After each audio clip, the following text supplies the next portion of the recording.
Programme Ranjit नगारा देख रहे सारे दर्शकों ਨੂੰ मैं ਸਰਬਜੀਤ ਸਿੰਘ ਘਮਾਣ ਫਤਿਹ ਅਰਜ਼ ਕਰਦਾ ਹਾਂ ਜੀ। ਵਾਹਿਗੁਰੂ ਜੀ ਕਾ ਖਾਲਸਾ ਵਾਹਿਗੁਰੂ ਜੀ ਕੀ ਫਤਿਹ। ਅਕਾਲ ਤਖਤ ਸਾਹਿਬ ਦੇ ਬਾਦਲ ਦਲ ਵੱਲੋਂ ਥਾਪੇ ਹੋਏ ਜਥੇਦਾਰ ਗਿਆਨੀ ਹਰਪ੍ਰੀਤ ਸਿੰਘ ਨੇ ਇਹ ਗੱਲ ਸਪਸ਼ਟ ਕਰ ਦਿੱਤੀ ਆ ਕਿ ਜਿਹੜਾ ਕਿਸਾਨੀ ਸੰਘਰਸ਼ ਆ ਇਹ ਭਾਰਤ ਸਰਕਾਰ ਤੇ ਕਿਸਾਨਾਂ ਦੇ ਵਿਚਾਲੇ ਇੱਕ ਇਹੋ ਜਿਹਾ ਮੁੱਦਾ ਜਿਹਦੇ ਵਿੱਚ ਅਕਾਲ ਤਖਤ ਸਾਹਿਬ ਦਾ ਕੋਈ ਰੋਲ ਨਹੀਂ ਬਣਦਾ। इस करके भी वो कोई ये रोल नहीं प्ले करनगे। ये गल इस करके बड़ी अहम आ क्योंकि कल तो ये चर्चा चल रही है कि ਗਿਆਨੀ हरप्रीत सिंह नूं इस मसले विच दखलअंदाजी करन लई कहा जा रहा जां कहा गया है। खैर हुण ये गल दा भोग पै चुक्या। उंज असी इस गल दे उत्ते जरूर चाहुंदे आ कि अकाल तख्त साहिब नूं आपदा अहम ते जिम्मेवारी वाला रोल जरूर निभाउणा चाहीदा। ਗਿਆਨੀ ਹਰਪ੍ਰੀਤ ਸਿੰਘ ਨੂੰ ਚਾਹੀਦਾ ਹੈ ਕਿ ਉਹ ਸ਼੍ਰੋਮਣੀ ਗੁਰਦੁਆਰਾ ਪ੍ਰਬੰਧਕ ਕਮੇਟੀ ਨੂੰ ਹਦਾਇਤ ਕਰਨ ਤੇ ਸਮੁੱਚੇ ਸਿੱਖ ਜਗਤ ਨੂੰ ਹਦਾਇਤ ਕਰਨ ਕਿ ਸਾਰੇ ਸੰਸਾਰ ਦੇ ਵਿੱਚ ਜਿੱਥੇ ਜਿੱਥੇ ਗੁਰਦੁਆਰਾ ਸਾਹਿਬਾਨ ਨੇ ਸਾਰੇ ਗੁਰਦੁਆਰਾ ਸਾਹਿਬਾਨ ਦੇ ਵਿੱਚ ਅਕਾਲ ਤਖਤ ਸਾਹਿਬ ਤੋਂ ਹਦਾਇਤ ਹੋ ਰਹੀ ਆ ਕਿ ਭਾਈ ਇੰਨੀ ਤਰੀਕ ਨੂੰ ਇੰਨੇ ਵਜੇ ਸਾਰੇ ਗੁਰਦੁਆਰਿਆਂ ਵਿੱਚ ਅਰਦਾਸ ਦਿਹਾੜਾ ਮਨਾਇਆ ਜਾਵੇ ਤਾਂ ਕਿ ਜਿਹੜਾ ਇਹ ਸੰਘਰਸ਼ ਆ ਇਹ ਫਤਿਹ ਹਾਸਲ ਕਰੇ। क्योंकि ये कला भारती किसानों का मुद्दा नहीं। मैं पहला भी कई बार गल आखी आ कि इस संघर्ष के कई चेहरे ने, कई ये परतां ने, कई ये रूप रंग ने। एक रंग जां एक पद्धर एक परत यदी भारती नज़रिए तो आम भारत के सारे सूबों के किसानों लई ये एक मुद्दा है। दूजा पंजाबी लोगों लई पंजाब दे विच वो लोग जिहड़े गैर सिख ने उन्हां लई मुद्दा। तीजा मुद्दा जिहड़ा हैगा ये सिख किसानी लई आ क्योंकि मैं ये समझदा कि ये हिंदू का वो हमला है जिहड़ा सिखां नूं घसियारे बना के सिखां दी आर्थिक तौर दे उत्ते इस तरीके नाल सੱਟ मारन दा यतन आ कि सिख जिहड़े आ वो आर्थिक पक्षों बिल्कुल हत्थड़ हो जाण। ते जिहड़ी सिख किसानी आ ये साडे सिख समाज दी रीढ़ दी हड्डी आ ते साडे धर्म दी साडे समाज दी रीढ़ दी हड्डी नूं सੱਟ मारी जा रही आ। सो इस मौके अकाल तख्त साहिब नूं खालसा पंथ नूं जिहड़ा हैगा अगवाई देनी चाहिदी आ ते ਗਿਆਨੀ हरप्रीत सिंह नूं चाहीदा कि वह श्रोमणी गुरद्वारा प्रबंधक कमेटी नूं हदायत करन कि समुचे सिख जगत वालों अरदास दिहाड़ा मनाया जाए। दूजा वो ये भी कर सकते हैं बई जिहड़े जिवें भाई बलवंत सिंह राजोआणा की फांसी मौके सारे पासे खालसाई झंडे झुलाए गए सी उवें एक दिन अकाल तख्त साहिब वालों मिथ्या जाए कि इन्नी तरीक नूं सारे गुरधामां च गुरद्वारा घरां च दरां च दफ्तरां च स्कूलों कालजां च हर सिख जिहड़ा है वो खालसाई झंडा झुलावे ते इस संघर्ष की हमायत विच ये काम करना जरूरी है। सो ये भी एक जरूरी गल आ जिहड़ी अकाल तख्त साहिब वालों की जा सकती है। मेरा भाव यह आ कि अकाल तख्त साहिब ये कह के गल तो लांभे नहीं होना चाहिए जथेदार ਗਿਆਨੀ हरप्रीत सिंह नूं कि ये किसानां अते सरकार का मसला। उल्टा इस वेले तो साडे सिख भाईचारे नूं खालसा पंथ नूं अकाल तख्त साहिब की अगवाई की लोड़ है। चलो जो उन्होंने इस मौके ठीक लग्या उहदे उत्ते असीं किंतु परंतु ना भी करिए तां अकाल तख्त साहिब दे जथेदार ਗਿਆਨੀ हरप्रीत सिंह नूं सिख विद्वानां दी एक इकत्तरता जरूर बुला लेनी चाहिदी आ कि इस मुद्दे उत्ते अकाल तख्त साहिब नूं की करना चाहिदा। ते साडा तां विचार यही आ कि अकाल तख्त साहिब नूं एक्टिव रोल निभाउणा चाहिदा। ये दिल्ली तख्त दा सिख कौम के फ्यूचर नूं भविख नूं सिखां दीआं आउण वालीआं नस्लां नूं तबाह कर देण वाला जगाड़मेंट आ ते इहदे खिलाफ डटण दा जिवें हुण श्रोमणी अकाली दल आ बादल दल वो चलो चंगा माड़ा हाल दहाई जी पा रहे ने भावें लोकां नूं उन्हां ते यकीन नहीं हैगा क्योंकि पहलां वो हुण तक्कर खालसा पंथ दीआं भावनावां दे उलट चल के RSS नाल BJP नाल खड़े रहे बिना शर्त समर्थन दिंदे रहे। जिन्ना भारत विच घट गिणतियां दा घाण होया जिहड़े BJP ने RSS ने भागमे ब्रिगेड ने कश्मीरियां उत्ते दलितां उत्ते माओवादियां उत्ते जुल्म कीते ने जां होर जिहड़े नोटबंदी GST टाइप काम कीते ने जां होर बहुत सारे इहो जिहे गड़बड़ घटाले आ ਇਹ ਸਾਰੀਆਂ ਗੱਲਾਂ ਦੇ ਵਿੱਚ ਬਾਦਲ ਦਲ ਡਟ ਕੇ ਸਾਥ ਦਿੰਦਾ ਰਿਹਾ। ਤੇ ਜਿਵੇਂ ਸਾਨੂੰ ਤਕਲੀਫ ਆ ਸਾਡੀ ਕੌਮ ਨੂੰ ਕਿ ਇੰਦਰਾ ਗਾਂਧੀ ਨੇ ਜਿਹੜਾ ਅਕਾਲ ਤਖਤ ਸਾਹਿਬ ਦੀ ਤਬਾਹੀ ਕਰਵਾਈ, ਸਿੱਖਾਂ ਦੀ ਨਸਲਕੁਸ਼ੀ ਜਿਹੜੀ ਆ ਉਹ ਸ਼ੁਰੂ ਹੋਈ ਤੇ ਰਾਜੀਵ ਗਾਂਧੀ ਦੀ ਕਮਾਂਡ ਹੇਠ 1984 ਚ ਕਤਲੇਆਮ ਹੋਇਆ। ਸੋ ਜਿਵੇਂ ਕਾਂਗਰਸ ਪਾਰਟੀ ਦੇ ਜਿਹੜੇ ਹੱਥ ਨੇ ਉਹ ਸਾਡੇ ਸਿੱਖਾਂ ਦੇ ਖੂਨ ਨਾਲ ਰੰਗੇ ਹੋਏ ਨੇ, ਸਾਡੀ ਨਸਲਕੁਸ਼ੀ ਦੇ ਉਹ ਦੋਸ਼ੀ ਆ, ਬਿਲਕੁਲ ਉਵੇਂ ਬੀਜੇਪੀ ਵਾਲੇ ਵੀ, ਆਰਐਸਐਸ ਵਾਲੇ ਵੀ ਖਾਸ ਤੌਰ ਦੇ ਉੱਤੇ ਨਰਿੰਦਰ ਮੋਦੀ ਦੇ ਹੱਥ ਜਿਹੜੇ ਆ ਉਹ ਮੁਸਲਮਾਨ ਭਾਈਚਾਰੇ ਦੇ ਹੱਥਾਂ ਖੂਨ ਨਾਲ ਰੰਗੇ ਹੋਏ ਨੇ। ਸੋ ਇਸ ਤਰੀਕੇ ਦੇ ਸ਼ਖਸ ਨੂੰ ਪ੍ਰਧਾਨ ਮੰਤਰੀ ਬਣਾਉਣ ਦੀ ਪ੍ਰਕਿਰਿਆ ਵਿੱਚ ਸ਼ਾਮਲ ਹੋ ਕੇ ਬਾਦਲ ਦਲ ਨੇ ਬਹੁਤ ਵੱਡਾ ਗੁਨਾਹ ਕੀਤਾ ਹੋਇਆ। ਖਾਸ ਤੌਰ ਦੇ ਉੱਤੇ ਆਰਐਸਐਸ ਨੇ ਜਿਹੜਾ ਸਿੱਖਾਂ ਨੂੰ ਕੇਸਾਧਾਰੀ ਹਿੰਦੂ ਗਰਦਾਨਣ ਵਾਲਾ, ਸਿੱਖੀ ਦੀ ਪਛਾਣ ਮੇਟਣ ਵਾਲਾ ਜਾਂ ਸਿੱਖਾਂ ਦਾ ਗੁਰਧਾਮਾਂ ਦਾ ਮੰਦਰੀਕਰਨ ਕਰਨਾ ਤੇ ਸਿੱਖੀ ਦਾ ਬਾਹਮਣੀਕਰਨ ਕਰਨ ਦਾ ਪ੍ਰੋਜੈਕਟ ਵਾ, ਇਹ ਸਾਰੀਆਂ ਗੱਲਾਂ ਨੂੰ ਬਾਦਲ ਦਲ ਨੇ ਕਦੇ ਗੌਲਿਆ ਨਹੀਂ, ਉਲਟਾ ਆਪ ਲਾਲ ਚੁੰਨੀਆਂ ਲੈ ਕੇ ਜਗਰਾਤਿਆਂ 'ਚ ਹਾਜ਼ਰੀਆਂ ਭਰਦੇ ਰਹੇ ਆ। ਤੇ ਇੱਥੋਂ ਤੱਕ ਕਿ ਬਾਦਲ ਦਲ ਦੇ ਉਹ ਲੀਡਰ ਜਿਹੜੇ ਕਿਸੇ ਵੇਲੇ ਸੰਤ ਗਿਆਨੀ ਜਰਨੈਲ ਸਿੰਘ ਜੀ ਖਾਲਸਾ ਭਿੰਡਰਾਂ ਵਾਲਿਆਂ ਦੀ ਗੋਦ ਦਾ ਨਿੱਘ ਮਾਣਦੇ ਰਹੇ, ਪੁਰਾਣੇ ਫੈਡਰੇਸ਼ਨਿਸਟ, ਜਿਨ੍ਹਾਂ ਤੋਂ ਸਾਡੀ ਜਿਹੜੀ ਜਵਾਨੀ ਸੀ ਕਿਸੇ ਟਾਈਮ ਬੜੀ ਇਨਸਪਾਇਰ ਰਹੀ ਆ, ਪ੍ਰੇਰਨਾ ਲੈਂਦੀ ਰਹੀ ਆ, ਉਹਨਾਂ ਨੂੰ ਵੀ ਅਸੀਂ ਇਸ ਗੱਲੋਂ ਬੜੇ ਸ਼ਰਮਸ਼ਾਰ ਆ ਕਿ ਉਹਨਾਂ ਨੇ ਵੀ ਜਿਹੜੇ ਸਿੱਖ ਰਹਿਤ ਮਰਿਆਦਾ ਦੀਆਂ ਧੱਜੀਆਂ ਉਡਾਉਣੀਆਂ ਤੇ ਉਡਾ ਕੇ ਬਾਅਦ ਚ ਜਸਟੀਫਾਈ ਵੀ ਕਰਨਾ ਕਿ ਅਸੀਂ ਠੀਕ ਕੀਤਾ। ਸੋ ਇਹ ਸਾਰਾ ਕੁਝ ਬਾਦਲ ਦਲ ਜਿਹੜਾ ਬੀਜੇਪੀ ਨਾਲ ਰਲ ਕੇ ਕਰਦਾ ਕਰਾਉਂਦਾ ਰਿਹਾ, ਉਹਦੀ ਕਰਕੇ ਅੱਜ ਜਦੋਂ ਇਹਨਾਂ ਨੇ ਕਿਹਾ ਕਿ ਅਸੀਂ ਇਹਨਾਂ ਦਾ ਸਾਥ ਨਹੀਂ ਦਿੰਦੇ, ਅੱਜ ਅਸੀਂ ਖਿਲਾਫ ਆ ਇਹਨਾਂ ਦੇ ਕਾਲੇ ਕਾਨੂੰਨਾਂ ਦੇ ਮਸਲੇ ਤੇ, ਤਾਂ ਲੋਕਾਂ ਨੂੰ ਯਕੀਨ ਨਹੀਂ ਹੋ ਰਿਹਾ। ਪਰ ਇਹਦੇ ਬਾਵਜੂਦ ਬਾਦਲ ਦਲ ਜਿਹੜਾ ਹੈ ਪੂਰਾ ਜ਼ੋਰ ਲਾ ਕੇ ਕਾਲੇ ਕਾਨੂੰਨਾਂ ਦੇ ਮਸਲੇ ਉੱਤੇ ਕਦੇ ਕੁਛ ਨਾ ਕੁਛ ਕਰਦਾ ਕਰਾਉਂਦਾ ਜ਼ਰੂਰ ਹੈ। ਪਰ ਜੇਕਰ ਦੇਖਿਆ ਜਾਵੇ ਤਾਂ ਅਕਾਲੀ ਦਲ ਦੇ ਇਸ ਰੋਲ ਦਾ ਤਾਂ ਕੋਈ ਬਹੁਤਾ ਫਰਕ ਨਹੀਂ ਪੈਂਦਾ। ਪਰ ਜੇ ਸ਼੍ਰੋਮਣੀ ਗੁਰਦੁਆਰਾ ਪ੍ਰਬੰਧਕ ਕਮੇਟੀ ਤੇ ਅਕਾਲ ਤਖਤ ਸਾਹਿਬ ਖਾਮੋਸ਼ ਰਹਿਣਗੇ ਇਹ ਬੜੀ ਮੰਦਭਾਗੀ ਗੱਲ ਹੋਊਗੀ। ਸੋ ਅੱਜ ਜੋ ਗਿਆਨੀ ਹਰਪ੍ਰੀਤ ਸਿੰਘ ਜੀ ਨੇ ਕਿਹਾ ਹੈ ਉਹ ਸਿਰ ਮੱਥੇ, ਕੋਈ ਗੱਲ ਨਹੀਂ ਜੇ ਕਹਿ ਲਈ ਆ, ਪਰ ਉਹਨਾਂ ਨੂੰ ਇਹ ਚਾਹੀਦਾ ਹੈਗਾ ਕਿ ਅਕਾਲ ਤਖਤ ਸਾਹਿਬ ਤੇ ਮੀਟਿੰਗ ਕਾਲ ਕਰਨ ਤੇ ਦੱਸਣ ਕਿ ਅਕਾਲ ਤਖਤ ਸਾਹਿਬ ਦਾ ਭਾਈ ਰੋਲ ਕੀ ਬਣਦਾ। ਦੂਜਾ ਇਹ ਹੈਗਾ ਕਿ ਜੇਕਰ ਗਿਆਨੀ ਹਰਪ੍ਰੀਤ ਸਿੰਘ ਇਸ ਤਰੀਕੇ ਦੀ ਕੋਈ ਭੂਮਿਕਾ ਨਿਭਾਉਂਦੇ ਹੀ ਨਹੀਂ ਤਾਂ ਸਿੱਖ ਵਿਦਵਾਨਾਂ ਨੂੰ ਚਾਹੀਦਾ ਹੈਗਾ ਕਿ ਗਿਆਨੀ ਹਰਪ੍ਰੀਤ ਸਿੰਘ ਨੂੰ ਚਿੱਠੀਆਂ ਲਿਖ ਕੇ ਉਹਨਾਂ ਨੂੰ ਕਿਹਾ ਜਾਵੇ, ਸਿੱਖ ਇੰਸਟੀਟਿਊਸ਼ਨਸ ਵੱਲੋਂ ਚਿੱਠੀਆਂ ਜਾਣੀਆਂ ਚਾਹੀਦੀਆਂ ਨੇ ਕਿ ਅਕਾਲ ਤਖਤ ਸਾਹਿਬ ਇਸ ਮੌਕੇ ਉੱਤੇ ਖਾਮੋਸ਼ ਨਹੀਂ ਰਹਿਣਾ ਚਾਹੀਦਾ, ਤੁਸੀਂ ਅਗਵਾਈ ਕਰੋ। ਉਹ ਅਗਵਾਈ ਕੋਈ ਤੁਸੀਂ ਇਹ ਤਾਂ ਹੈ ਨਹੀਂ ਵੀ ਜਿਹੜਾ ਹੈਗਾ ਕੋਈ ਮਾਰਚ ਲੈ ਕੇ ਤੁਸੀਂ ਤੁਰ ਪੈਣਾ ਜਾਂ ਅਕਾਲ ਤਖਤ ਸਾਹਿਬ ਦੇ ਜਥੇਦਾਰ ਨੇ ਕੋਈ ਆਪ ਕੁਝ ਕਰਨਾ। ਉਹ ਤਾਂ ਇੱਕ ਅਕਾਲ ਤਖਤ ਸਾਹਿਬ ਇਹੋ ਜਿਹੀ ਸਾਡੀ ਅਗਵਾਈ ਕਰਨ ਵਾਲੀ ਸੰਸਥਾ ਆ ਜਿੱਥੋਂ ਹਦਾਇਤ ਆਉਂਦੀ ਹੁੰਦੀ ਆ, ਹੁਕਮਨਾਮਾ ਆਉਂਦਾ ਹੁੰਦਾ ਕਿ ਸਿੱਖ ਜਗਤ ਇੰਜ ਕਰੇ। ਸੋ ਖਾਲਸਾਈ ਪੀਲੇ ਜਿਹੜੇ ਬਸੰਤੀ ਜਾਂ ਨੀਲੇ ਸਾਡੇ ਜਿਹੜੇ ਸਿੱਖ ਰਹਿਤ ਮਰਿਆਦਾ ਅਨੁਸਾਰ, ਹੁਣ ਤਾਂ ਕੇਸਰੀ ਵੀ ਕਹੀ ਜਾਂਦੇ ਨੇ, ਭਾਵੇਂ ਸਿੱਖ ਰਹਿਤ ਮਰਿਆਦਾ 'ਚ ਤਾਂ ਲਿਖਿਆ ਹੋਇਆ ਕਿ ਬਸੰਤੀ ਨਿਸ਼ਾਨ ਸਾਹਿਬ ਆ, ਤੋ ਬਸੰਤੀ ਕੇਸਰੀ ਜਾਂ ਜਿਹੜੇ ਨੀਲੇ ਰੰਗ ਦੇ ਸਰਮਈ ਜਿਹੜੇ ਨਿਸ਼ਾਨ ਸਾਹਿਬ ਆ ਇਹ ਚਲਾਉਣ ਦਾ ਹੁਕਮ ਦਿੱਤਾ, ਹਦਾਇਤ ਕੀਤੀ ਜਾ ਸਕਦੀ ਆ। ਦੂਜਾ ਜਿਹੜਾ ਹੈ ਉਹ ਜਿਹੜਾ ਇੱਕੋ ਦਿਨ ਅਰਦਾਸ ਦਿਹਾੜਾ ਮਨਾਇਆ ਜਾ ਸਕਦਾ। ਹੋਰ ਵੀ ਕਈ ਢੰਗ ਤਰੀਕਿਆਂ ਨਾਲ ਅਕਾਲ ਤਖਤ ਸਾਹਿਬ, ਸ਼੍ਰੋਮਣੀ ਕਮੇਟੀ, ਚੀਫ ਖਾਲਸਾ ਦੀਵਾਨ ਤੇ ਹੋਰ ਸਾਰੀਆਂ ਸਿੱਖ ਸੰਸਥਾਵਾਂ ਜਿਹੜੀਆਂ ਨੇ ਉਹ ਆਪਦਾ ਰੋਲ ਨਿਭਾਉਣ ਤਾਂ ਕਿ ਇਤਿਹਾਸ ਵਿੱਚ ਇਹ ਨਾ ਹੋਵੇ ਕਿ ਜਦੋਂ ਹਿੰਦੂਇਜ਼ਮ ਨੇ, ਹਿੰਦੂ ਕੱਟੜਵਾਦ ਨੇ ਨਰਿੰਦਰ ਮੋਦੀ ਦੀ ਕਮਾਂਡ ਹੇਠ ਸਿੱਖ ਕਿਸਾਨੀ ਦਾ ਲੱਕ ਤੋੜਨ ਲਈ ਕਾਲੇ ਕਾਨੂੰਨ ਬਣਾਏ ਸੀ, ਉਸ ਮੌਕੇ ਸਿੱਖ ਸੰਸਥਾਵਾਂ ਜਿਹੜੀਆਂ ਸੀ ਉਹਨਾਂ ਨੇ ਸਹੀ ਸੇਧ ਨਹੀਂ ਦਿੱਤੀ ਜਾਂ ਕੋਈ ਸੇਧ ਵੀ ਨਹੀਂ ਦਿੱਤੀ। ਸੋ ਇੱਕ ਤਾਂ ਇਹ ਬੜਾ ਜ਼ਰੂਰੀ ਸੀ। ਦੂਸਰੀ ਗੱਲ ਜਿਹੜੀ ਆ ਕਿ ਅੱਜ ਇੱਕ ਇਹ ਖਬਰ ਆਈ ਆ ਕਿ ਪਿਛਲੇ ਦਿਨੀ ਮਿਸਟਰ ਟਰੰਪ ਦਾ ਜਿਹੜਾ ਮਸਲਾ ਬਣਿਆ ਉਹ ਆਕੜ ਗਿਆ ਕਿ ਹਮ ਤੋਂ ਨਹੀਂ ਹਾਰੇ ਹੈ, ਹਮ ਤੋਂ ਨਹੀਂ ਮੰਨਦੇ ਕਿ ਅਸੀਂ ਹਾਰੇ ਹਾਂ।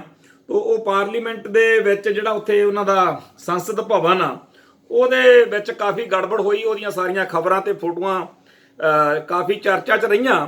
ਪਰ ਉਸ ਮੌਕੇ ਇੱਕ ਭਾਰਤੀ ਨੇ ਉੱਥੇ ਤਿਰੰਗਾ ਝੰਡਾ ਝੁਲਾ ਕੇ ਹਿੰਸਾ ਦੌਰਾਨ ਜਿਹੜੇ ਕਾਰਵਾਈ ਕੀਤੀ ਸੀਗੀ, ਉਹਦੇ ਵਿੱਚ ਇੱਕ ਗੱਲ ਬੜੀ ਇੱਕ ਹੈਰਾਨੀਜਨਕ ਵਾਪਰੀ ਆ ਕਿ ਟਰੰਪ ਦੇ ਜਿਹੜੇ ਹਜ਼ਾਰਾਂ ਸਮਰਥਕ ਸੀ, ਉੱਥੇ 4 ਲੋਕਾਂ ਦੀ ਮੌਤ ਵੀ ਹੋਈ ਆ ਤੇ ਜਿਹਨੇ ਭਾਰਤੀ ਝੰਡਾ ਜਿਹੜਾ ਝੁਲਾਇਆ ਸੀ ਉਹਦੇ ਖਿਲਾਫ ਹੁਣ ਉਹਦਾ ਨਾਮ ਵਿਨਸੈਂਟ ਜੇਵੀਅਰ ਸੀਗਾ, ਜਿਹਨੇ ਭਾਰਤੀ ਮੂਲ ਦੇ ਬੰਦੇ ਨੇ ਉੱਥੇ ਝੰਡਾ ਝੁਲਾਇਆ ਸੀ। ਸੋ ਹੁਣ ਜੇਵੀਅਰ ਖਿਲਾਫ ਦਿੱਲੀ ਦੇ ਕਾਲਕਾ ਜੀ ਥਾਣੇ ਵਿੱਚ FIR ਦਰਜ ਕੀਤੀ ਗਈ ਹੈ। ਉਸ ਖਿਲਾਫ ਸ਼ਿਕਾਇਤ ਕਰਨ ਵਾਲੇ ਦੀਪਕ ਕੁਮਾਰ ਸਿੰਘ ਨੇ ਫੇਸਬੁੱਕ ਅਤੇ ਟਵਿੱਟਰ ਤੋਂ ਉਸ ਦਾ ਖਾਤਾ ਮੁਅੱਤਲ ਕਰਨ ਦੀ ਮੰਗ ਵੀ ਕੀਤੀ ਆ। ਵਿਨਸੈਂਟ ਨੇ ਕਿਹਾ ਕਿ ਉਹ ਰੋਸ ਪ੍ਰਦਰਸ਼ਨ ਦੌਰਾਨ ਤਿਰੰਗੇ ਦੇ ਨਾਲ ਟਰੰਪ ਦੇ ਹਮਾਇਤੀ ਵਜੋਂ ਗਿਆ ਸੀ, ਨਾ ਕਿ ਨਸਲਵਾਦੀ ਵਜੋਂ। 54 ਸਾਲਾ ਵਿਨਸੈਂਟ ਅਸਲ ਵਿੱਚ ਕੇਰਲਾ ਦੇ ਕੋਚੀ ਨਾਲ ਸੰਬੰਧਿਤ ਹੈ ਤੇ ਵਿਨਸੈਂਟ ਨੇ ਕਿਹਾ ਵੀ ਉਹ ਕੈਪੀਟਲ ਹਿੱਲ ਵਿੱਚ ਹੋਈ ਹਿੰਸਾ ਦਾ ਹਿੱਸਾ ਨਹੀਂ ਸੀ। ਉਹ ਸ਼ਾਂਤਮਈ ਪ੍ਰਦਰਸ਼ਨ ਲਈ ਗਿਆ ਸੀ ਜੋ ਚੋਣ ਧੋਖਾਧੜੀ ਦੇ ਵਿਰੁੱਧ ਹੈ। ਰਾਸ਼ਟਰਪਤੀ ਟਰੰਪ ਜਿਹੜਾ ਚੋਣਾਂ ਤੋਂ ਬਾਅਦ ਵੀ ਦਾਅਵਾ ਕਰ ਰਿਹਾ ਕਿ ਉਹਦੇ ਨਾਲ ਧਾਂਦਲੀ ਹੋਈ ਹੈ, ਇਸ ਕਰਕੇ ਉਹ ਹਾਰਿਆ। ਵਿਨਸੈਂਟ ਨੂੰ ਪੁੱਛਿਆ ਕਿ ਉਹ ਤਿਰੰਗਾ ਆਪਣੇ ਹੱਥ 'ਚ ਕਿਉਂ ਲਿਆ ਸੀ, ਤਾਂ ਟਰੰਪ ਦੇ ਸਮਰਥਨ ਵਿੱਚ ਲਿਆ ਸੀਗਾ ਤੇ ਉਹਨੇ ਕਿਹਾ ਕਿ ਇਹ ਜਿਹੜਾ ਝੰਡਾ ਇਹ ਮੈਂ ਆਪਦੀ ਮਰਜ਼ੀ ਨਾਲ ਚੱਕਿਆ ਸੀ। ਖੈਰ, ਕਹਿਣ ਤੋਂ ਭਾਵੇਂ ਹੈਗਾ ਕਿ ਦਿੱਲੀ ਦੇ ਕਾਲਕਾ ਜੀ ਦੇ ਵਿੱਚ ਉਸ ਸ਼ਖਸ ਦੇ ਖਿਲਾਫ ਇੱਕ FIR ਮੁਕੱਦਮਾ ਦਰਜ ਹੋਇਆ ਜਿਹਨੇ ਅਮਰੀਕਾ ਦੇ ਵਿੱਚ ਤਿਰੰਗਾ ਝੰਡਾ ਝੁਲਾਇਆ ਸੀ। ਸੋ ਇੱਕ ਤਾਂ ਇਹ ਖਬਰ ਹੈ। ਇਸ ਤੋਂ ਅੱਗੇ ਜਿਹੜੀ ਨਾਨਕਸਰੀਏ ਲੱਖਾ ਸਿੰਘ ਬਾਬੇ ਨੇ ਕਾਰਵਾਈ ਪਾਈ ਆ, ਉਹਦਾ ਸਿੱਖ ਸਭਾ ਵਿੱਚ ਕਿਸਾਨੀ ਸਭਾ 'ਚ ਦਾ ਵਿਰੋਧ ਹੋਣਾ ਹੀ ਸੀ, ਹੋਇਆ। ਪਰ ਨਾਨਕਸਰ ਵਾਲੀ ਸੰਪਰਦਾ ਨਾਲ ਸੰਬੰਧਿਤ ਬਹੁਤ ਸਾਰੇ ਲੋਕਾਂ ਨੇ ਵੀ ਕਿਹਾ ਕਿ ਸਾਡਾ ਇਹਦੀ ਕਾਰਵਾਈ ਨਾਲ ਮਤਲਬ ਇਹ ਜੋਰਾ ਆਪਣੇ ਲੱਖਾ ਸਿੰਘ ਬਾਬੇ ਦੀ ਆਪਦੀ ਜਿਹੜੀ ਹੈਗੀ ਆ ਉਹ ਕਾਰਵਾਈ ਆ, ਇਹਦੇ ਨਾਲ ਨਾਨਕਸਰ ਸੰਪਰਦਾ ਦਾ ਕੋਈ ਵੀ ਜਿਹੜਾ ਹੈਗਾ ਸਹਿਮਤੀ ਨਹੀਂ ਹੈਗੀ। ਸੋ ਨਾਨਕਸਰ ਸੰਪਰਦਾ ਨੇ ਲੱਖਾ ਸਿੰਘ ਵੱਲੋਂ ਕਾਰਵਾਈ ਕੀਤੀ ਜਾ ਰਹੀ ਸਾਰੀ ਜਿਹੜੀ ਸਰਗਰਮੀ ਆ, ਅਸਲ ਵਿੱਚ ਲੱਖਾ ਸਿੰਘ ਨੇ ਬਾਬੇ ਨੇ ਜਿਸ ਤਰੀਕੇ ਨਾਲ ਉਹਦੀਆਂ ਫੋਟੋਆਂ ਰਿਲੀਜ਼ ਹੋਈਆਂ ਜਾਂ PTC ਤੇ ਆਈਆਂ, PTC ਬਾਦਲਾਂ ਦਾ ਵਾ ਤੇ ਬਾਦਲ ਹੋਣੀ ਨਾਨਕਸਰੀਆਂ ਨਾਲ ਸਿੱਟ ਨੇ ਤੇ ਬਾਬੇ ਲੱਖੇ ਨੂੰ ਲੋਕਾਂ ਨੇ RSS ਨਾਲ ਜੋੜਿਆ ਹੋਇਆ। ਤੋਂ ਕੁੱਲ ਮਿਲਾ ਕੇ ਸਾਰੀ ਖੇਡ ਜਿਹੜੀ ਹੈਗੀ ਆ ਕਿਸਾਨੀ ਸੰਘਰਸ਼ ਦੇ ਖਿਲਾਫ ਇੱਕ ਕਾਰਵਾਈ ਮੰਨੀ ਗਈ ਆ। ਸੋ ਲੱਖਾ ਜਿਹੜਾ ਬਾਬਾ ਨਾਨਕਸਰ ਵਾਲਾ, ਉਹਦੇ ਹੱਕ 'ਚ ਤਾਂ ਬਹੁਤੀ ਕੋਈ ਗੱਲ ਨਹੀਂ, ਉਹਦੇ ਖਿਲਾਫ ਲੋਕਾਂ 'ਚ ਬਹੁਤ ਭਾਰੀ ਰੋਸ ਆ ਕਿ ਉਹਨੇ ਇਹ ਕੰਮ ਕਿਉਂ ਕੀਤਾ, ਕਿਉਂ ਉਹ ਸਰਕਾਰੀ ਧੂਤੂ ਬਣਿਆ ਤੇ ਸਰਕਾਰ ਦੀ ਬੋਲੀ ਜਿਹੜੀ ਹੈਗੀ ਆ ਉਹ ਕਿਉਂ ਬੋਲੀ ਹੈ। ਇਸ ਤੋਂ ਅੱਗੇ ਜਿਹੜੀ ਖਬਰ ਹੈ ਉਹ ਅੱਜ ਦੇ ਹਿਸਾਬ ਨਾਲ ਉਹ ਇਹ ਹੈ ਕਿ ਇਸ ਮੌਕੇ ਕਿਸਾਨੀ ਸੰਘਰਸ਼ ਦੇ ਵਿੱਚ ਤਾਰੀਖ ਪੇ ਤਰੀਕ ਵਾਲਾ ਕੰਮ ਚੱਲ ਰਿਹਾ। ਇੱਕ ਫਿਲਮ ਦੇ ਵਿੱਚ ਸੰਨੀ ਦਿਓਲ ਕਹਿੰਦਾ ਹੁੰਦਾ ਤਾਰੀਖ ਪੇ ਤਾਰੀਖ, ਇੱਥੇ ਵੀ ਉਹ ਤਰੀਕ ਤੇ ਤਰੀਕ ਮਿਲੀ ਜਾਂਦੀ ਆ, ਗੱਲ ਕਿਸੇ ਕੰਢੇ ਬੰਨੇ ਲੱਗਦੀ ਦਿਖਦੀ ਨਹੀਂ, ਜਿਹਦੀ ਕਰਕੇ ਲੋਕਾਂ ਦੇ ਵਿੱਚ ਦਿਨੋਂ ਦਿਨ ਜਿਹੜਾ ਕੰਮ ਆ ਉਹ ਤਲਖੀ ਵੱਧ ਰਹੀ ਹੈ। ਲੋਕਾਂ ਦੇ ਵਿੱਚ ਅੱਗੇ ਜਾ ਕੇ ਆਪਣੇ ਆਪ ਦੇ ਵਿੱਚ ਕੁਝ ਕਰਨ ਗੁਜ਼ਰਨ ਦਾ ਜਿਹੜਾ ਹੈਗਾ ਉਹ ਵੱਧ ਰਿਹਾ ਕਿ ਹੁਣ ਐ ਹੋਵੇ ਤੇ ਉਹ ਹੋਵੇ। ਪਰ ਚੰਗੀ ਗੱਲ ਇਹ ਆ ਕਿ ਅੱਜ ਸਿੱਖ ਜਥੇਬੰਦੀਆਂ ਨੇ ਸਾਂਝੇ ਤੌਰ ਤੇ ਇੱਕ ਬਿਆਨ ਜਾਰੀ ਕੀਤਾ ਹੈ, ਜਿਹਦੇ ਵਿੱਚ ਉਹਨਾਂ ਨੇ ਇਹ ਗੱਲ ਆਖੀ ਆ ਕਿ ਜਿਹੜਾ ਇਹ ਸੰਘਰਸ਼ ਆ ਇਹਦੇ ਵਿੱਚ ਮੋਢੀ ਧਿਰ ਕਿਸਾਨ ਜਥੇਬੰਦੀਆਂ ਨੇ ਤੇ ਜਿਹੜਾ ਸੰਯੁਕਤ ਕਿਸਾਨ ਮੋਰਚਾ ਉਹਦੇ ਵੱਲੋਂ ਜਿਹੜਾ ਫੈਸਲਾ ਲਿਆ ਜਾਊਗਾ ਉਹਦੇ ਨਾਲ ਹੀ ਅਸੀਂ ਖੜਾਂਗੇ। ਇਹ ਬਾਬਾ ਹਰਦੀਪ ਸਿੰਘ ਮਹਾਰਾਜ, ਅਜੇਪਾਲ ਸਿੰਘ, ਜਸਪਾਲ ਸਿੰਘ ਮੰਝਪੁਰ, ਸੁਖਪ੍ਰੀਤ ਸਿੰਘ ਉਦੋਕੇ, ਮਨਧੀਰ ਸਿੰਘ, ਰਾਜਪਾਲ ਸਿੰਘ ਹਰਦਿਆਲਿਆਣਾ, ਗੰਗਵੀਰ ਸਿੰਘ, ਦਵਿੰਦਰ ਸਿੰਘ ਸੇਖੋਂ, ਪਰਮਜੀਤ ਸਿੰਘ, ਹਰਜਿੰਦਰ ਸਿੰਘ ਮੰਗਟ, ਇਹਨਾਂ ਸਾਰਿਆਂ ਵੱਲੋਂ ਸਾਂਝੇ ਤੌਰ ਦੇ ਉੱਤੇ ਇਹ ਬਿਆਨ ਆਇਆ ਕਿ ਹਰ ਸਿੱਖ ਨੂੰ ਯਾਦ ਰੱਖਣਾ ਚਾਹੀਦਾ ਹੈ ਕਿ ਖਾਲਸਾ ਪੰਥ ਦਾ ਦਾਅਵਾ ਪਾਤਸ਼ਾਹੀ ਦਾ ਹੈ। ਇਸ ਲਈ ਖਾਲਸਾ ਪੰਥ ਦੇ ਨੁਮਾਇੰਦੇ ਦੇ ਤੌਰ ਤੇ ਦਿੱਲੀ ਤਖਤ ਨਾਲ ਤਾਂ ਸਿਰਫ ਲੋਕਾਈ ਦੀ ਆਜ਼ਾਦੀ ਦੇ ਪਰਥਾਏ ਸੱਤਾ ਨਿਜ਼ਾਮ ਬਦਲਣ ਲਈ ਹੀ ਗੱਲਬਾਤ ਹੋ ਸਕਦੀ ਆ, ਇੱਕਾ ਦੁੱਕਾ ਕਾਨੂੰਨ ਲਈ ਨਹੀਂ। ਸੋ ਲੰਬਾ ਚੌੜਾ ਉਹਨਾਂ ਨੇ ਜਿਹੜਾ ਅੱਜ ਬਿਆਨ ਜਾਰੀ ਕੀਤਾ, ਲੋਕਾਂ ਦੇ ਵਿੱਚ ਇਹਨੂੰ ਜੀ ਆਇਆਂ ਕਿਹਾ ਗਿਆ। ਦੂਜੇ ਪਾਸੇ ਇੱਕ BJP ਦੇ ਲੀਡਰ ਸੁਖਪਾਲ ਸਰਾਂ ਨੇ ਇੱਕ TV ਚੈਨਲ ਦੇ ਉੱਤੇ ਡਿਬੇਟ ਦੌਰਾਨ ਕਹਿਤਾ ਵੀ ਜਿਵੇਂ ਦਸ਼ਮੇਸ਼ ਪਾਤਸ਼ਾਹ ਨੇ ਜਫਰਨਾਮਾ ਲਿਖਿਆ ਸੀ ਉਵੇਂ ਨਰਿੰਦਰ ਮੋਦੀ ਨੇ ਜਫਰਨਾਮਾ ਲਿਖਿਆ, ਜਿਹੜੇ ਕਾਲੇ ਕਾਨੂੰਨ ਨੇ ਉਹਦਾ ਸਿੱਖ ਸੰਗਤਾਂ ਦੇ ਵਿੱਚ ਗਹਿ ਗੱਡਮਾ ਵਿਰੋਧ ਹੋ ਰਿਹਾ। ਕੱਲ ਵੀ ਸਿੱਖ ਨੌਜਵਾਨਾਂ ਨੇ ਬਠਿੰਡੇ ਦੇ ਵਿੱਚ ਸੁਖਪਾਲ ਸਰਾਂ ਦੀ ਚੰਗੀ ਮੁਰਦਾਬਾਦ ਕੀਤੀ। ਤੇ ਉਸ ਤੋਂ ਬਾਅਦ ਵਿੱਚ ਜਿਸ ਇਲਾਕੇ ਵਿੱਚ ਉਹਦਾ ਘਰ ਵਾ ਸ਼ੀਸ਼ ਮਹਿਲ ਕਲੋਨੀ, ਉਸ ਕਲੋਨੀ ਦੇ ਲੋਕਾਂ ਨੇ ਵੀ ਕਹਿ ਦਿੱਤਾ ਹੈਗਾ ਕਿ ਅਸੀਂ ਇਹਦਾ ਬਾਈਕਾਟ ਕਰਦੇ ਹਾਂ। ਤੇ ਸੁਖਪਾਲ ਸਰਾਂ ਪਹਿਲਾਂ ਤਾਂ ਆਕੜਿਆ ਰਿਹਾ। ਜੇ ਅਕਲ ਵਾਲਾ ਹੁੰਦਾ ਤਾਂ ਜਦੋਂ ਡਿਬੇਟ ਚੱਲ ਰਹੀ ਸੀ ਉਦੋਂ ਹੀ ਇੱਕ ਹੋਰ ਪਾਰਟਿਸਿਪੇਟ ਕਰਨ ਵਾਲੇ ਆਗੂ ਨੇ ਉਹਨੂੰ ਕਿਹਾ ਸੀ ਕਿ ਤੇ ਤੂੰ ਗਲਤੀ ਹੋ ਗਈ ਆ, ਤੂੰ ਸੌਰੀ ਫੀਲ ਕਰ ਲਾ, ਪਰ ਉਦੋਂ ਤਾਂ ਆਕੜਿਆ ਰਿਹਾ। ਹੁਣ ਅੱਜ ਉਹਨੇ ਵੀਡੀਓ ਪਾ ਕੇ ਜ਼ਰੂਰ ਕਿਹਾ ਕਿ ਜੀ ਮੇਰੇ ਤੋਂ ਗਲਤੀ ਹੋ ਗਈ, ਮੇਰਾ ਜੇ ਆ ਉਹ ਆ। ਪਰ ਅਸੀਂ ਇਹ ਦੇਖ ਰਹੇ ਹਾਂ ਕਿ ਸਿੱਖ ਆਗੂਆਂ ਦੇ ਵਿੱਚ ਇਸ ਤਰੀਕੇ ਦਾ ਰੁਝਾਨ ਦਿਨੋਂ ਦਿਨ ਜ਼ੋਰ ਫੜਦਾ ਜਾ ਰਿਹਾ ਕਿ ਜਦੋਂ ਜੀ ਕਰਦਾ ਉਹ ਸਿੱਖ ਜਜ਼ਬਾਤਾਂ ਦੇ ਖਿਲਾਫ ਜਾਂਦੀ ਕੋਈ ਗੱਲ ਕਹਿ ਬਹਿੰਦੇ ਆ। ਸੁਖਪਾਲ ਸਰਾਂ ਇਕੱਲਾ ਨਹੀਂ, ਇਦੋਂ ਪਹਿਲਾਂ ਬੀਜੇਪੀ ਦੇ ਲੀਡਰਾਂ ਨੇ ਹੋਰਾਂ ਨੇ ਵੀ ਕਈਆਂ ਨੇ ਇਹੋ ਜਿਹੀਆਂ ਹਰਕਤਾਂ ਕੀਤੀਆਂ ਨੇ। ਤੀਕਸ਼ਣ ਸੂਦ ਆ ਜਿਹੜਾ, ਉਹਨੇ ਤਾਂ ਮਤਲਬ ਇੱਥੋਂ ਤੱਕ ਗੱਲ ਲਿਆਂਦੀ ਕਿ ਸਿੱਖ ਨੌਜਵਾਨਾਂ ਨੂੰ ਉਹਦੇ ਦਰਾਂ ਵਿੱਚ ਜਾ ਕੇ ਗੋਹੇ ਦੀ ਟਰਾਲੀ ਜਿਹੜੀ ਆ ਟੇਢੀ ਕਰਨੀ ਪਈ। ਤੋ ਅੱਜ ਜਿਹੜੀ ਇਹਨੇ ਮਾਫੀ ਮੰਗੀ ਆ ਉਹਨੂੰ ਸਿੱਖ ਸੰਗਤਾਂ ਕਿਵੇਂ ਦੇਖਦੀਆਂ ਨੇ, ਇਹ ਵਕਤ ਦੀ ਗੱਲ ਆ। ਤੇ ਅਗਲੀ ਖਬਰ ਵੱਲ ਵੱਧਦੇ ਆ ਤਾਂ ਦਿੱਲੀ ਦੇ ਵਿੱਚ ਜਿਹੜਾ ਦਿੱਲੀ ਪੁਲਿਸ ਆ ਉਹਨੇ ਜੱਗੀ ਜੌਹਲ ਜਿਹੜਾ ਕਿ ਪਿਛਲੇ ਕਈ ਸਾਲਾਂ ਤੋਂ ਜੇਲ੍ਹ ਵਿੱਚ ਬੰਦ ਵਾ, ਉਹਨੂੰ ਹੁਣ ਪੁਲਿਸ ਰਿਮਾਂਡ ਤੇ ਫੇਰ ਲੈ ਲਿਆ ਤੇ ਝੂਠਾ ਜਿਹੜਾ ਮੁਕੱਦਮਾ ਉਹਦੇ ਵਿੱਚ ਉਹਨੂੰ ਫਰੇਮ ਅਪ ਕਰਨ ਦਾ ਪੂਰਾ ਪ੍ਰਬੰਧ ਹੋ ਚੁੱਕਿਆ। ਸੋ ਇਹ ਜਿਹੜਾ ਹੈਗਾ ਬਲਵਿੰਦਰ ਸਿੰਘ ਕਾਮਰੇਡ ਜਿਹੜਾ ਮਰਿਆ ਸੀ ਇੱਧਰ ਭਿੱਖੀਵਿੰਡ ਵਾਲਾ, ਉਹਦੇ ਸੰਬੰਧ ਵਿੱਚ ਦੱਸਦੇ ਆ ਬਈ ਉਹਨੂੰ ਰਿਮਾਂਡ ਉੱਤੇ ਲਿਆ। ਤੋ ਉਹ ਜੇਲ੍ਹ ਦੇ ਵਿੱਚ ਬੈਠੇ ਬੰਦੇ ਨੂੰ ਇਸ ਤਰੀਕੇ ਦੇ ਨਾਲ ਕੇਸ ਵਿੱਚ ਫਸਾਉਣ ਦਾ ਸਿੱਖ ਸੰਗਤਾਂ ਦੇ ਵਿੱਚ ਬਹੁਤ ਭਾਰੀ ਜਿਹੜਾ ਰੋਸ ਆ ਉਹ ਹੈਗਾ। ਇਸ ਤੋਂ ਅੱਗੇ ਇੱਕ ਖਬਰ ਇਹ ਆ ਕਿ ਜਿਹੜੇ ਆ ਸੂਰੀ ਟਾਈਪ ਬੰਦੇ ਆ, ਸੁਧੀਰ ਸੂਰੀ ਤੇ ਲੁਧਿਆਣੇ ਦੇ ਵਿੱਚ ਟੰਡਨ ਕਰਕੇ ਜਾਂ ਹੋਰ, ਇਹਨਾਂ ਨੇ ਪਿਛਲੇ 5-10 ਦਿਨਾਂ ਤੋਂ ਜਦੋਂ ਤੋਂ ਉੱਪਰੋਂ ਹਦਾਇਤਾਂ ਹੋਈਆਂ ਨੇ ਇਹਨਾਂ ਨੂੰ ਜਦੋਂ ਮਦਾਰੀ ਨੇ ਕਹਿਤਾ ਵੀ ਟਪੂਸੀਆਂ ਮਾਰੋ, ਤਾਂ ਬਹੁਤ ਸਾਰੇ ਪੱਤਰਕਾਰ ਇਹਨਾਂ ਕੋਲੇ ਪਹੁੰਚਦੇ ਆ ਤੇ ਹੁਣ ਇਹ ਕਿਸਾਨੀ ਸੰਘਰਸ਼ ਦੇ ਖਿਲਾਫ ਦਿਲ ਸਾੜਨ ਵਾਲੀਆਂ ਗੱਲਾਂ ਕਰਦੇ ਆ। ਮੋਟੇ ਤੌਰ ਦੇ ਉੱਤੇ ਭਗਾਈ ਇਹ ਮਾਰਦੇ ਆ ਕਿ ਇਹਨਾਂ ਕਿਸਾਨਾਂ ਨੂੰ ਅੰਨ ਦਾ ਤਾਂ ਨਹੀਂ ਕਹਿਣਾ ਜੀ, ਇਹ ਆ ਉਹ ਆ। ਇਹਨਾਂ ਦੀਆਂ ਜਿਹੜੀਆਂ ਜਵਲੀਆਂ ਨੇ ਉਹਨਾਂ ਬਾਰੇ ਗੱਲ ਕਰਨ ਤੋਂ ਪਹਿਲਾਂ ਅਸੀਂ ਉਹ ਜਿਹੜੇ ਪੱਤਰਕਾਰ ਇਹਨਾਂ ਕੋਲ ਜਾਂਦੇ ਆ ਉਹਨਾਂ ਨੂੰ ਹੱਥ ਬੰਨ੍ਹ ਕੇ ਬੇਨਤੀ ਕਰਦੇ ਆ ਵੀ ਤੁਹਾਡੇ ਘਰ ਦੇ ਵਿੱਚ ਤੁਹਾਡੀਆਂ ਮਾਵਾਂ ਨੇ, ਧੀਆਂ ਨੇ, ਭੈਣਾਂ ਨੇ, ਤੁਹਾਡੇ ਬਾਪੂ ਨੇ, ਚਾਚੇ, ਮਾਮੇ, ਨਾਨੇ, ਤਾਏ ਨੇ, ਕਈ ਵਿਆਹੇ ਵਰੇ ਨਿਆਣਿਆਂ ਵਾਲਿਆਂ ਜਨਾਨੀਆਂ ਵੀ ਨੇ। ਤੁਹਾਨੂੰ ਉਹਨਾਂ ਚੋਂ ਕੋਈ ਨਹੀਂ ਕਹਿੰਦਾ ਹੈਗਾ ਵੀ ਤੁਸੀਂ ਆ ਕਿਹੜੇ ਪਾਸੇ ਤੁਰ ਪਏ। ਕੋਈ ਚੱਜ ਹਲ ਦਾ ਬੰਦਾ ਹੋਵੇ ਜਿਹਦੀ ਸਮਾਜ ਨੂੰ ਕੋਈ ਦੇਣ ਹੋਵੇ ਜਾਂ ਜਿਹੜੀ ਸਾਰਥਕ ਗੱਲ ਕਰ ਸਕਦਾ ਹੋਵੇ, ਉਹਦੀ ਇੰਟਰਵਿਊ ਕਰੋ ਤਾਂ ਕੋਈ ਗੱਲ ਵੀ ਬਣਦੀ ਆ। ਪਰ ਇਹੋ ਜਿਹੇ ਜੱਬੜ ਲੋਕ ਜਿਨ੍ਹਾਂ ਦਾ ਸਮਾਜ ਦੇ ਵਿੱਚ ਅਨਾਰਕੀ ਫੈਲਾਉਣ ਦਾ ਤੇ ਇਹੋ ਜਿਹੇ ਸੈਂਸਿਟਿਵ ਮੌਕੇ ਉੱਤੇ ਜਦੋਂ ਕਿ ਇੰਨੀ ਗੰਭੀਰਤਾ ਦੇ ਨਾਲ ਸਾਰੀ ਕੌਮ, ਸਾਰਾ ਭਾਈਚਾਰਾ ਦਿੱਲੀ ਦੇ ਖਿਲਾਫ ਕਾਲੇ ਕਾਨੂੰਨਾਂ ਦੇ ਮੁੱਦੇ ਉੱਤੇ ਸੰਘਰਸ਼ ਕਰ ਰਿਹਾ, ਉਸ ਟਾਈਮ ਦੇ ਉੱਤੇ ਇਹੋ ਜਿਹਾ ਜੱਬੜ ਨਾਥਾਂ ਕੋਲੇ ਇੰਟਰਵਿਊ ਕਰਨ ਕਿਉਂ ਜਾਂਦੇ ਹੋ? ਤੇ ਜਿਹੜੇ ਇਹਨਾਂ ਚੈਨਲਾਂ ਦੇ ਉੱਤੇ ਇੰਟਰਵਿਊ ਚਲਾਉਂਦੇ ਆ, ਲੱਗਦਾ ਉਹ ਥੱਲੇ ਜਿਹੜੇ ਕਮੈਂਟ ਆਉਂਦੇ ਆ ਉਹ ਤਾਂ ਬਿਲਕੁਲ ਨਹੀਂ ਪੜ੍ਹਦੇ। ਪਰ TRP ਮਿਲਦੀ ਆ ਜਾਂ ਨਹੀਂ ਮਿਲਦੀ, ਪਰ ਲੋਕਾਂ ਦੇ ਵਿੱਚ ਇਹਨਾਂ ਪੱਤਰਕਾਰਾਂ ਦਾ, ਇਹਨਾਂ ਚੈਨਲਾਂ ਦਾ ਤੇ ਇਹਨਾਂ ਸਾਰੀ ਟੀਮ ਦਾ ਜਿਸ ਤਰੀਕੇ ਨਾਲ ਜਲੂਸ ਨਿਕਲਦਾ, ਉਹ ਤੋਂ ਅਸੀਂ ਇਹੀ ਬੇਨਤੀ ਕਰਾਂਗੇ ਵੀ ਮਾੜੀ ਮੋਟੀ ਅਕਲ ਨੂੰ ਹੱਥ ਮਾਰੋ। ਇਹ ਸੂਰੀਆਂ ਸਾਰੀਆਂ ਦਾ ਤਾਂ ਬਾਅਦ 'ਚ ਵੀ ਡਰਾਮਾ ਚੱਲ ਜਾਊਗਾ ਜਿਹੜਾ ਇਹਨਾਂ ਨੇ ਵਿਚਾਰਿਆਂ ਨੇ ਕੱਢਣਾ ਪਾਉਣ ਨੂੰ ਕੁਛ ਨਹੀਂ। ਸਾਲ ਦੇ ਵਿੱਚ 9 ਮਹੀਨੇ ਜੇਲ੍ਹ ਕੱਟਦੇ ਆ ਵਿਚਾਰੇ, ਤੇ ਕੋਈ ਨਾ ਕੋਈ ਸਿਆਪੇ ਵਾਲੀ ਗੱਲ ਹੀ ਕਰਨੀ ਹੁੰਦੀ ਆ। ਇਹਨਾਂ ਵੱਲ ਧਿਆਨ ਦੇਣ ਦੀ ਬਜਾਏ ਕੋਈ ਹੋਰ ਚੰਗੇ ਬੰਦੇ ਨੂੰ ਫੜੋ, ਕੋਈ ਜਿਹੜਾ ਸਾਰਥਕ ਗੱਲ ਕਰ ਸਕਦਾ ਹੋਵੇ। ਜੇਕਰ ਇਹ ਕੋਈ ਚੱਜ ਹਲ ਦੀ ਗੱਲ ਕਰਨ ਜੋਗੇ ਹੁੰਦੇ ਤਾਂ ਅਸੀਂ ਇਹਨਾਂ ਦੀ ਵੀ ਸੁਣਦੇ ਕਰਦੇ, ਪਰ ਇਹ ਤਾਂ ਬਿਲਕੁਲ ਹੀ ਗਰਕੇ ਹੋਏ ਲੋਕ ਨੇ, ਇਹਨਾਂ ਤੋਂ ਤਾਲਾ ਹੀ ਵੱਟਿਆ ਕਰੋ।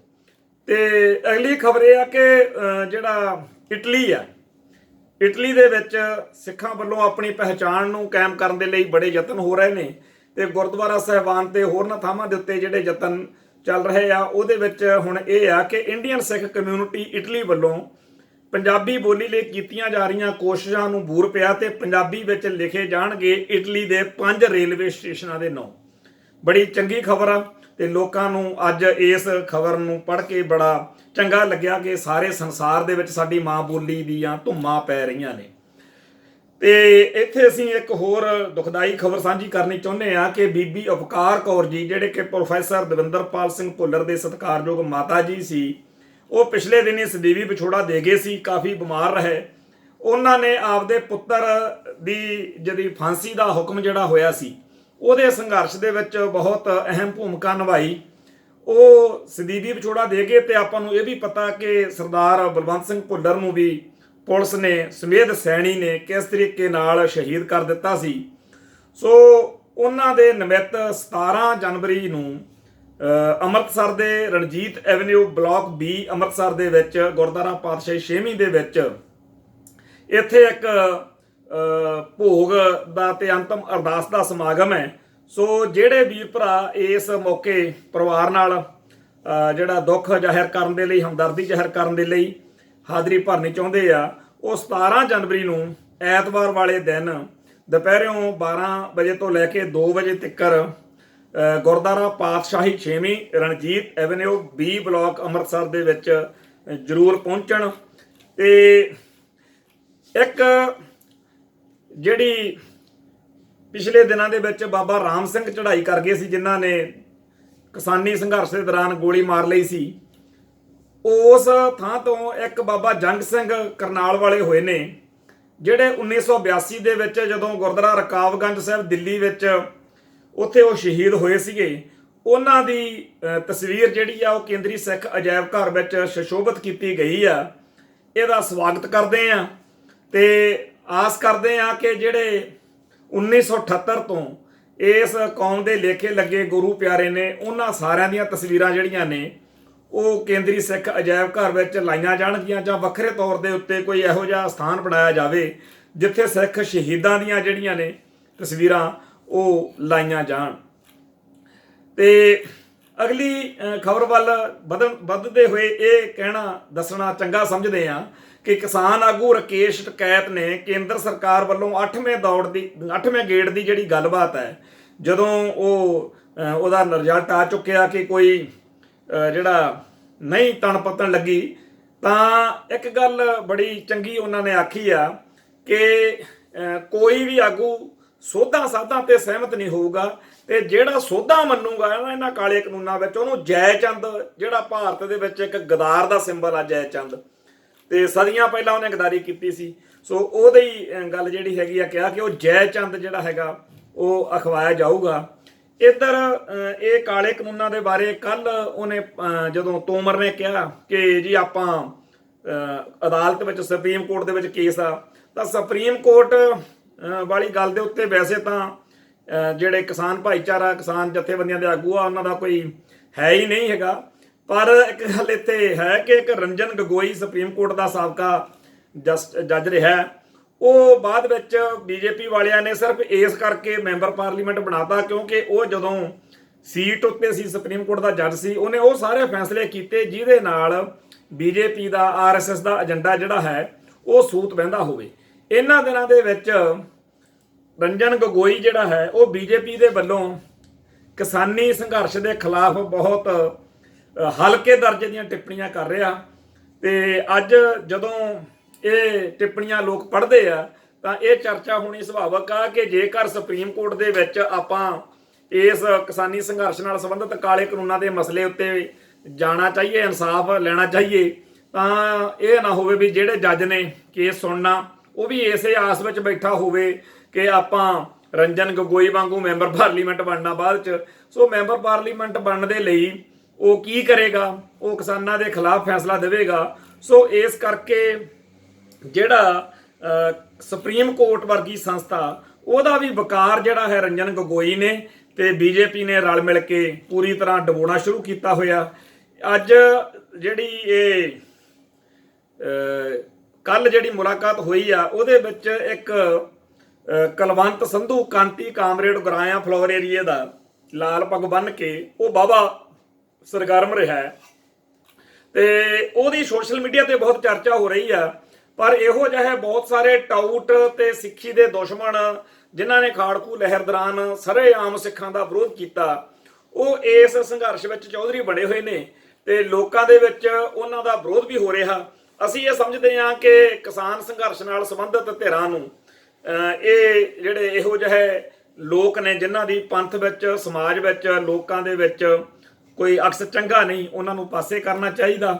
ਪਰ ਅਜੇ ਤੱਕ ਇਹੋ ਜਿਹੀ ਕੋਈ ਗੱਲ ਲੱਗਦੀ ਨਹੀਂ। ਪਤਾ ਨਹੀਂ ਸਿੱਖੀ ਅਤੇ ਸਮਾਜ ਦੇ ਦੁਸ਼ਮਣ ਆ ਜਿਹੜੇ, ਉਹ ਇਸ ਲੀਡਰਸ਼ਿਪ ਨੂੰ ਚੰਗੇ ਕਿਉਂ ਲੱਗਦੇ ਆ।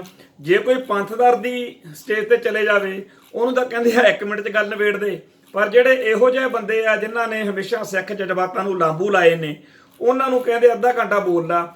ਸੋ ਇਸ ਦੌਰਾਨ ਇੱਕ ਖਬਰ ਇਹ ਮਿਲੀ ਆ ਕਿ ਖੱਟੜ ਅਤੇ ਅਮਿਤ ਸ਼ਾਹ ਦੀ ਇੱਕ ਮੀਟਿੰਗ ਦੀਆਂ ਕਨਸੋਆਂ ਨੇ, ਤੇ ਚਰਚਾ ਇਹ ਆ ਕਿ ਸੰਘਰਸ਼ ਦੇ ਵਿਰੋਧ ਕੋਈ ਸਾਜ਼ਿਸ਼ ਜਿਹੜੀ ਆ ਉਹ ਘੜੀ ਜਾ ਰਹੀ ਹੋਣੀ ਆ।